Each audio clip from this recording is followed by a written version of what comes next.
Hello guys, आप सबका स्वागत है हमारे एक और न्यू एपिसोड में। आज हम इस मांगो चैप्टर 5 एक्सप्लेन करने जा रहे हैं। इस मांगो की शुरुआत में हमारे हीरो को एक बुक मिलती है, उसका नाम होता है bull demon mountain sketching formula. मुझे ऐसा लगता है कि मुझे एक बहुत बड़ी अपॉर्चुनिटी मिली है। इस मैनुअल की वजह से मैं बहुत खुश हूँ और मुझे आगे बहुत सारी अपॉर्चुनिटी मिलेगी। हेवन मेरे साथ है। अब मेरे पास प्रतीक के अलावा एक मार्शल आर्ट मैनुअल है। मैं जल्द से जल्द अपने शरीर को मजबूत कर सकता हूँ और चौथी स्तर तक पहुंच सकता हूं। और अब मुझे चिंता करने की कोई ज़रूरत नहीं होगी। अब भले ही यूहू का बड़ा भाई यू लेंग मेरे पीछे मुझसे लड़ने के लिए आ भी जाए। फिर हमारे हीरो अपने अंदर एक एनर्जी महसूस करता है और बोलता है, ये क्या महत्वपूर्ण ऊर्जा हो सकती है। अगर मैं इस ऊर्जा को नियंत्रित और आकार दे सकूं तो मैं अधिक पावरफुल हो सकता हूं। फिर वहाँ पे कुछ नहीं होता।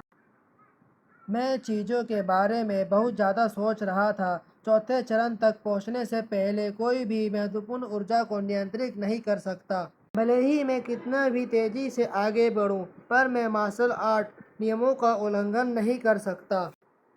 अग्रबेल के प्रति द्वारा उत्सर्जित महत्वपूर्ण ऊर्जा शुद्ध और आनंद है। ऐसा महसूस होता है जैसे मेरे शरीर को ऊर्जा पत्थरों के अनंत भंडार से प्राप्त हो रहे हैं। मैं बाद में इस मैनुअल को जरूर अध्ययन करूंगा। मुझे समय बर्बाद नहीं करना चाहिए। अगर मैं इस शुद्ध महत्वपूर्ण ऊर्जा का उपयोग करना चाहता हूँ तो मैं परिश्रम का प्रभाव कई गुना कर सकता हूँ।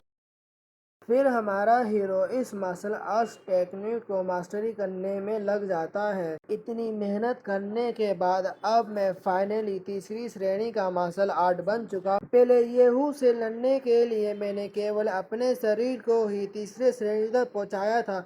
अब मैंने अपनी अंदर की सोल यानी अपनी ऊर्जा को भी तीसरी श्रेणी तक पहुंचा दिया है। मेरे शरीर की शारीरिक शक्ति 2000 केटीज तक पहुंच गई है।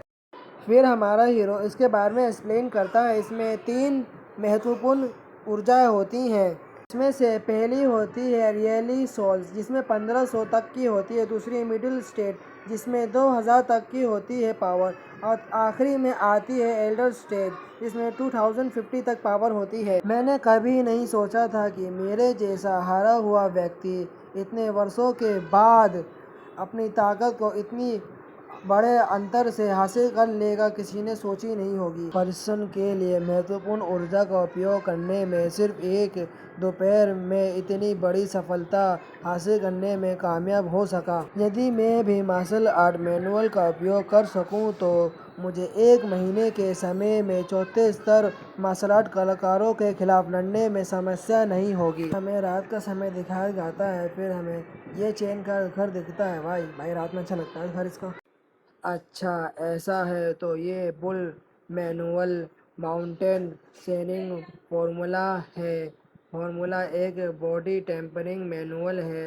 इसके 2 भाग हैं, अग्र सांड की फिस्ट और खून उबालने की तकनीक। उत्पन्न होने वाली विस्फोटक बिजली वास्तव में भयानक है। इसकी तुलना एक दौड़ते हुए बैल से की जा सकती है। सभी भौतिक पहलुओं में निपुण होने के लिए व्यक्ति को आमतौर पर विभिन्न प्रकार के फॉर्मूलों का उपयोग करना पड़ता है। इसमें बहुत समय लग जाता है। अब रेजिंग बुल फिस्ट और खून उबालने वाली तकनीक दोनों एक दूसरे के साथ काम करने के फॉर्मूले की शक्ति और प्रभावशाली बहुत बढ़ जाएगी। एक शरीर को बाहर से सक्रिय करता है और दूसरा दूसरा भीतर ऊर्जा विकसित करता है। ये एक उत्तम संयोजन है। अन्य मार्शल आर्ट खजानों के बीच में एक मार्शल आर्ट खजाना है।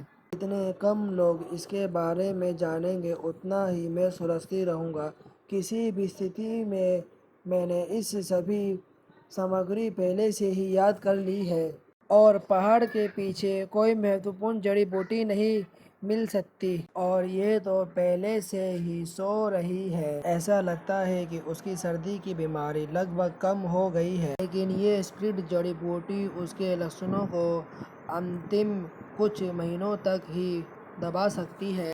इससे पहले कि उसकी बीमारी के मूल कारण को दूर करने का कोई रास्ता ढूंढ नहीं लेता तो मुझे उसकी सामग्री एक बड़ी और निरंतर उपलब्धि की आवश्यकता होगी। तो दोस्तों आप सबको मेरी वीडियो कैसी लगी।